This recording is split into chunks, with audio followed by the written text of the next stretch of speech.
తోసుకోవచ్చు sir. దయచేసి అందరూ వెనకెళ్ళిపోండి sir. Please దయచేసి అందరూ వెనకెళ్ళిపోవాలి.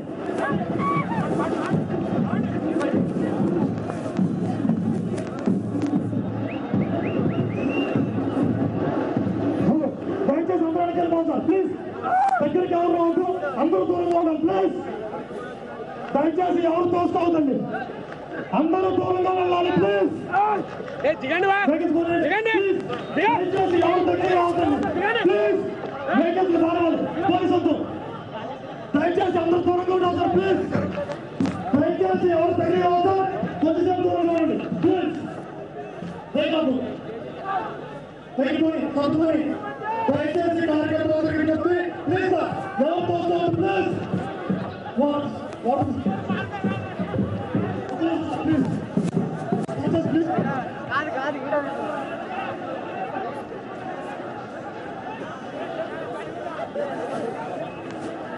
అందరికీ విజ్ఞప్తి, భగవంతుడు మనతో ఉన్నాడు.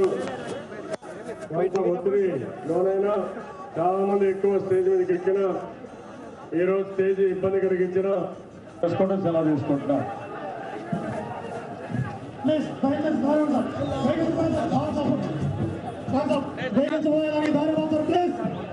దయచేసి కార్యక్రమం మధ్యలో ప్లీజ్ దయచేసి మధ్యలో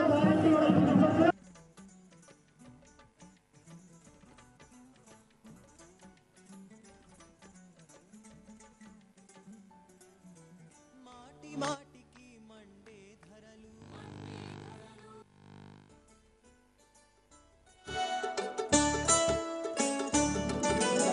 ఆడపడుచుల కన్నీళ్లు తుడిచేందుకు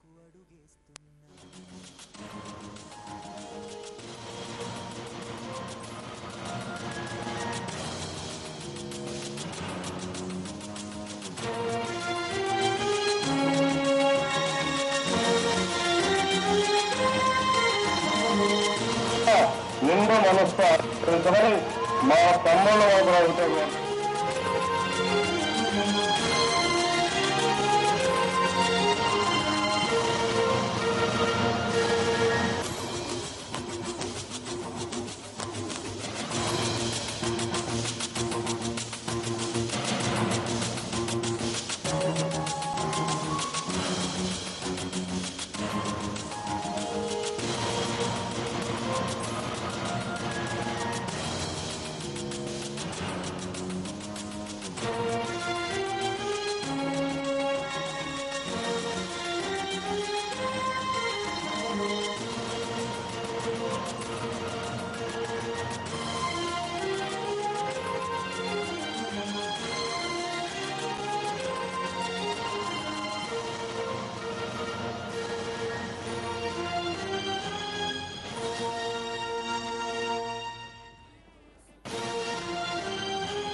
అందరికీ విజ్ఞప్తి, భగవంతుడు ఎంత ఉన్నాడు, కొంత ఒత్తిడి లోనైనా చాలా మంది ఎక్కువ స్టేజ్ మీదకి ఎక్కిన ఈరోజు స్టేజ్ ఇబ్బంది కలిగించిన ఎవరికి ఏం కాలేదు. ఇది అందరికీ తెలియాలి కాబట్టి మరొకసారి అందరికీ తెలియజేస్తూ, భగవంతుడు మనతో ఉన్నాడు, ప్రజలు మీ ఆశీర్వాదాలు మాకున్నాయి, ఇంకా మనం చేయాల్సిన పనులు చాలా ఉన్నాయి.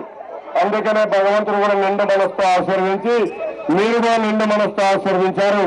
ఇందుకు అందరికీ నమస్కారాలు తెలియజేసుకుంటూ సెలవు తీసుకుంటున్నాం.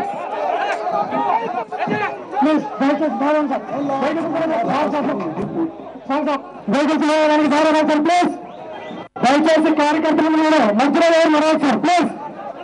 దయచేసి మధ్యలో కార్యకర్తలు నడవుతున్నారు, ప్లీజ్.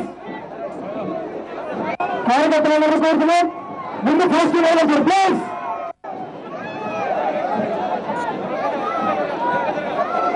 ప్లీజ్ సార్, దయచేసి కార్యకర్తలందరికీ మళ్ళీ విజ్ఞప్తి చేస్తున్నాం. వెహికల్స్ పోవడానికి ప్లీజ్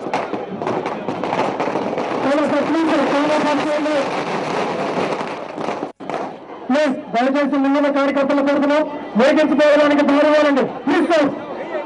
బస్ పోనీ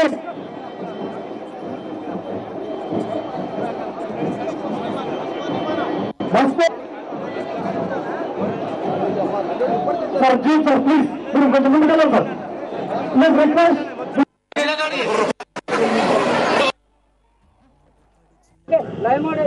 వాడు డిపిఆర్ మాట్లాడుతారు, కట్ చేయరా అంది.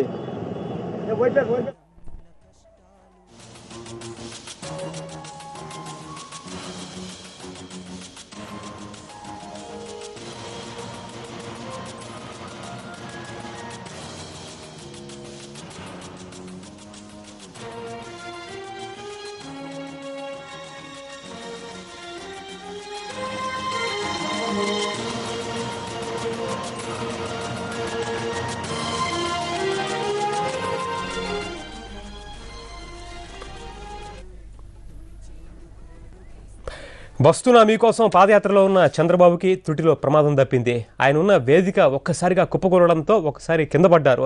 అయితే స్వల్పగాయాలతో బయటపడ్డారు. ఆయన కేబినెట్ కిచిడీతో టెన్షన్ పడుతున్నారు. మరోవైపు మన్మోహన్ సింగ్ ముఖ్యమంత్రి. అయితే ఆ విషయాలు వెళ్లే ముందు ఒక్కసారి మనం చంద్రబాబు నాయుడుకి జరిగినటువంటి ఆ చిన్న ప్రమాదానికి సంబంధించి, ఆయన బయటపడ్డ విషయానికి సంబంధించి అక్కడ మా ప్రతినిధి విజయభాస్కర్తో మాట్లాడదాం. విజయభాస్కర్, రైట్. చంద్రబాబు నాయుడుకి స్వల్ప గాయాలయ్యాయని చెప్తున్నారు. ప్రస్తుతం పరిస్థితి చంద్రబాబు నాయుడు మీకోసం వస్తున్న పాదయాత్రలో భాగంగా గద్వాల పట్టణంలో నిర్వహించినటువంటి సమావేశంలో అపశృతి చోటు చేసుకున్నది. సమావేశం దాదాపు గంటన్నర పాటు సాగినటువంటి చంద్రబాబు ప్రసంగం అనంతరం కొద్దిసేపట్లో తాను స్టేజ్ పై దిగుతున్నటువంటి సందర్భంలో ఒక్కసారిగా అతను ప్రసంగించినటువంటి వేదిక కుప్పకూలడంతో చంద్రబాబుతో పాటు వేదికపై ఉండేటువంటి నేతలంతా కూడా కింద కుప్పకూలిపోయినటువంటి పరిస్థితి ఉన్నది. ఈ సంఘటనలో ముగ్గురికి తీవ్రమైనటువంటి గాయాలైనాయి. అందులో కల్వకుర్తి ఎమ్మెల్యే జయపాల్ యాదవ్, గద్వాల మాజీ మార్కెట్ చైర్మన్ వెంకట్రామారెడ్డి, తర్వాత గద్వాల మున్సిపల్ మాజీ చైర్మన్ అక్కల రమా సాయిబాబుకి ముగ్గురికి గాయాలైనాయి. దీంట్లో వెంకట్రామారెడ్డికి మాత్రం కాలు విరిగింది. అయితే ఈ ఘటన ఒక్కసారిగా జరగడంతో అందరూ ఆందోళనకు గురయ్యారు. అయితే చంద్రబాబు వెంటనే తేరుకునేటువంటి చంద్రబాబు జనాలను ఉద్దేశించి కూడా ప్రసంగించడం జరిగింది. దైవానుగ్రహం వల్ల తనకు ఎలాంటి అపాయం జరగలేదు, ఎవరు ఆందోళన చెందాల్సినటువంటి లేదనేటువంటి విషయాన్ని కూడా చెప్పడం జరిగింది. అయితే ఏర్పాటు చేసినటువంటి వేదిక దాదాపు ఒక 20-30 మందికి మాత్రమే అవకాశం ఉన్నప్పటికీ పెద్ద మొత్తంలో వేదికపైకి ఎక్కడంతో ఒక్కసారిగా ఈ యొక్క వేదిక కూలినటువంటి పరిస్థితి ఉన్నది. అయితే చంద్రబాబుకు మాత్రం ఈ యొక్క ఘటనలో ఎలాంటి ప్రమాదం కానీ ఎలాంటి దెబ్బలు కానీ తాకకపోవడంతో పార్టీ నేతలు కానీ కార్యకర్తలు కానీ ఊపిరి పీల్చుకున్నారు. వెంటనే ఈ సంఘటన ఒక్కసారిగా కుప్పకూలినటువంటి సమయంలో ఒక్కసారిగా చుట్టుపక్కల ఉండేటువంటి పోలీసులు అంతా కూడా వేదిక దగ్గరకు వచ్చి కింద పడినటువంటి బాబునంతా పైకి తీసి అతనికి ఏమి కాలేదని నిర్ధారించుకున్న తర్వాత వాళ్ళు కూడా ఊపిరి పీల్చుకోవడం జరిగింది. మొత్తంగా ఒక్కసారిగా జరిగినటువంటి ఈ యొక్క ఘటనతో ఇక్కడ ఉండేటువంటి వాళ్ళతో భయాందోళన, కొందరైతే వేదిక కూలిన వెంబడి ఇక్కడ నుంచి పరుగులు తీసినటువంటి పరిస్థితి కూడా ఉన్నది. అయితే ఈ గాయపడినటువంటి ముగ్గురిని ప్రస్తుతం స్థానికంగా ఉండేటువంటి ఆసుపత్రిలో చికిత్స కోసం తరలించడం జరిగింది. ఈ గాయపడినటువంటి ముగ్గురులో కల్వకుర్తి ఎమ్మెల్యే జయపాల్ యాదవ్కు స్వల్ప గాయాలు కాగా తర్వాత అక్కల రమా సాయిబాబుకు కొంచెం గాయాలు కాక వెంకటరామారెడ్డికి మాత్రం తీవ్రమైనటువంటి గాయాలని వీళ్ళు ముగ్గురిని కూడా ఇప్పుడే ఆసుపత్రికి తరలించినటువంటి పరిస్థితి ఉన్నది. ఆ తర్వాత చంద్రబాబు యొక్క పాదయాత్ర ప్రస్తుతం కొనసాగుతూనే ఉంది. ఇది ఉండేటువంటి తాజా పరిస్థితి. Vote studio.